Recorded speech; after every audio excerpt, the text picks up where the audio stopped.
दोस्तों, बिहार की सियासत हमेशा से पूरे देश की राजनीति का आईना रही है। 2025 के विधानसभा चुनाव जैसे जैसे नजदीक आ रहे हैं, वैसे वैसे राजनीतिक बयानबाजी, वादे, आरोप प्रत्यारोप और गठबंधन की रणनीतियां तेजी होती जा रही है। आज इस वीडियो में हम 6 से 7 मिनट तक चलिए पूरी विस्तार से समझेंगे राहुल गांधी और कांग्रेस की नई रणनीति, प्रधानमंत्री मोदी और बीजेपी की चुनावी चालें और गठबंधन की राजनीति और सीट बंटवारे का समीकरण और बिहार की जनता किस मुद्दे पर वोट करेगी। तो दोस्तों, वीडियो को आखिरी तक आप लोग जरूर देखिए। देखिए, बिहार विधानसभा में कुल 243 सीटें हैं। सरकार बनाने के लिए 122 सीटों की जरूरत होती है और इस बार का चुनाव बेहद खास है क्योंकि केंद्र की राजनीति पर भी इसका सीधा असर पड़ेगा। जैसे बिहार में फिलहाल NDA BJP plus JDU plus एलिस की सरकार है। विपक्षी खेमे में कांग्रेस, आरजेडी और वाम दल है। जनता में बेरोजगारी, महंगाई और आरक्षण और शिक्षा सबसे बड़े मुद्दे बने हुए हैं। अब देखिए, कांग्रेस ने पटना में सीडब्ल्यूसी कांग्रेस वर्किंग कमेटी की बैठक की। राहुल गांधी ने वहां से सीधा संदेश दिया कि कांग्रेस और बिहार में ईबीसी अत्यंत पिछड़ा वर्ग की आरक्षण देने का बड़ा वादा कर रही है। शिक्षा, रोजगार, स्थानीय निकायों में ईबीसी की हिस्सेदारी बढ़ाने का वादा की है। राहुल गांधी ने कहा, बीजेपी वोट चोरी करके लोकतंत्र को खत्म कर रही है। उन्होंने मोदी सरकार पर हमला बोलते हुए कहा कि विदेश नीति हो या रोजगार, हर जगह देश के पीछे धकेला गया है। प्रधानमंत्री लगातार बिहार के अलग अलग जिलों में रैलियां कर रहे हैं।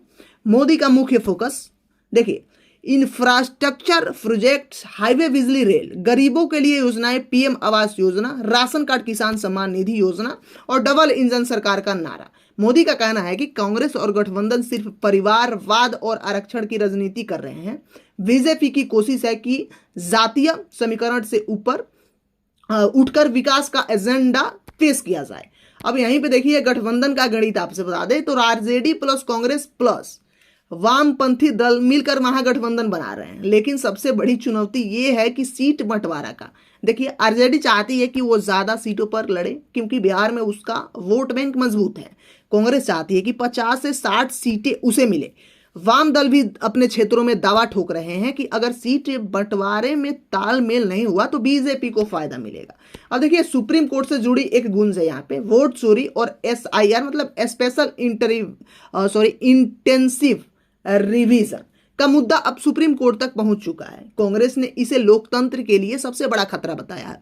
राहुल गांधी ने कहा कि अगर मतदाता सूची में हेरफेर रोकी नहीं गई तो बिहार चुनाव भी प्रभावित हो सकता है। बीजेपी ने इस राजनीति से प्रेरित आरोप बताया कि गांव में लोग कहते हैं कि बेरोजगारी सबसे बड़ी समस्या है, लेकिन किसानों को न्यूनतम समर्थन मूल्य एमएसपी और फसल बीमा योजना में सुधार चाहिए। युवाओं को सबसे बड़ा सवाल है कि सरकारी नौकरी कब मिलेगी।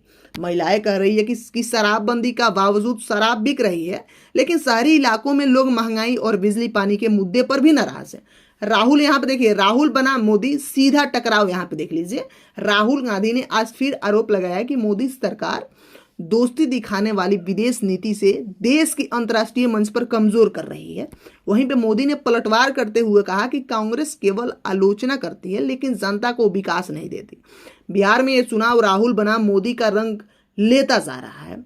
वहीं पे बात करें तो चुनावी वादे भी यहाँ पे किए जा रहे हैं। जैसे कांग्रेस ईबीसी आरक्षण, बेरोजगारी, युवाओं को भत्ता, शिक्षा सुधार और आरजेडी जातीय जनगणना, किसानों की कर्ज माफी।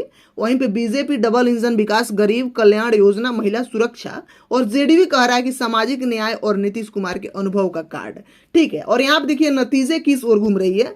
अगर विपक्षी महागठबंधन एकजुट रहा तो टक्कर बराबरी की होगी, लेकिन अगर सीट बंटवारे पर विवाद हुआ तो बीजेपी और एनडीए को साफ फायदा मिलेगा। बिहार की जनता इस बार जो है कि जातीय समीकरण और रोजगार दोनों को ध्यान में रखेगी। ठीक है ना। अब यहाँ पे देखिए दोस्तों, ये था बिहार चुनाव 2025 का पूरा विश्लेषण। अब सवाल आपसे ये है कि क्या बिहार की जनता इस बार बदलाव चाहेगी या फिर डबल इंजन सरकार को ही मौका देगी? कमेंट में बताइए आपकी राय क्या है। और हाँ, वीडियो को लाइक, शेयर और चैनल को सब्सक्राइब करना मत भूलिएगा क्योंकि आप सभी के लिए डेली जो न्यूज आती है आप लोगों को इस चैनल पर मिलती रहती है। तो इसलिए आप लोग जरूर चैनल से जुड़िए। मिलते हैं नई न्यूज वीडियो के साथ, तब तक के लिए जय हिंद।